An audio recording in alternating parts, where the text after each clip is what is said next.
நமது புரட்சி கலைஞர் விஜயகாந்த் நடித்த கேப்டன் பிரபாகரன் அப்படிங்கிற படத்தை பற்றி தான் உங்கள்கிட்ட நிறைய விஷயங்கள் பேசணும்னு ஆசைப்பட்டேன். அதாவது என்ன அப்படின்னு பார்த்தீங்கன்னா, எப்பவுமே ஒரு ஹீரோவா நடிக்கிறது அப்படிங்கிறது சாதாரணமான விஷயம் இல்லை. அதுலேயும் வந்து தமிழ் சினிமாவில் ஹீரோவா ட்ராவல் ஆகி பல படங்கள் பண்ணுறது அப்படிங்கிறது மிகப்பெரிய சாதனை.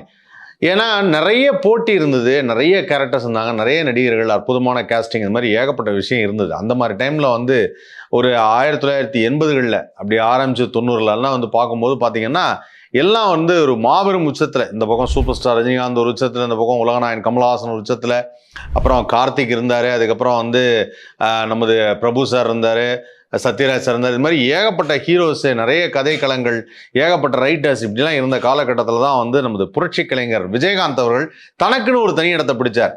அந்த தனக்குங்கிற தனி இடம் என்ன அப்படின்னு பார்த்தீங்கன்னா ஆக்ஷன். அந்த ஆக்ஷன் சப்ஜெக்ட் அப்படின்னு பார்க்கும்போது அவருக்கு ஒரு அருமையான அறிமுகம் கிடைச்சது. அதான் 1990 ஆர்கே செல்வமணி அவர்கள், அவருடைய முதல் படம் தான் புலன் விசாரணை. இந்த புலன் விசாரணை படம் வந்து ரொம்ப சூப்பர் டூப்பர் ஹிட் ஆச்சு.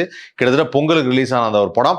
அவருக்கு வந்து ஜனவரி மாதம் வந்து கல்யாணம் ஆகுது. அது கூட வந்து சொல்லியிருந்தாராம் கேப்டனு, எனக்கு ஒரு கல்யாண பரிசு நீ தந்துட்ட அப்படின்னு சொல்லி. அந்த அளவுக்கு வந்து ரொம்ப அவர் மேலே ஒரு அன்பும் பாசமும் வந்துருச்சு.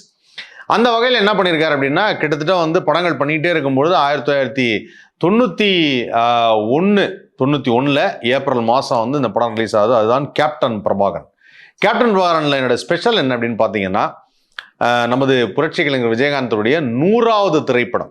ஸோ 100th ஃபிலிம் அப்படிங்கிறது சாதாரண விஷயம் கிடையாது. ஆனால் அந்த 100th ஃபிலிம் வந்து பலவிதமான சர்ச்சைகளை உருவாக்குச்சு. இந்த சர்ச்சைகள்லாம் என்ன அப்படின்னு பார்த்தீங்கன்னா, ஒரு ஹீரோவுக்கு 100வது படம் அப்படிங்கிறது ஒரு மிகப்பெரிய வெற்றியாக இல்லை அப்படிங்கிறது அந்த காலத்தில் வந்து ஒரு சென்டிமெண்ட்டான ஒரு விஷயம்.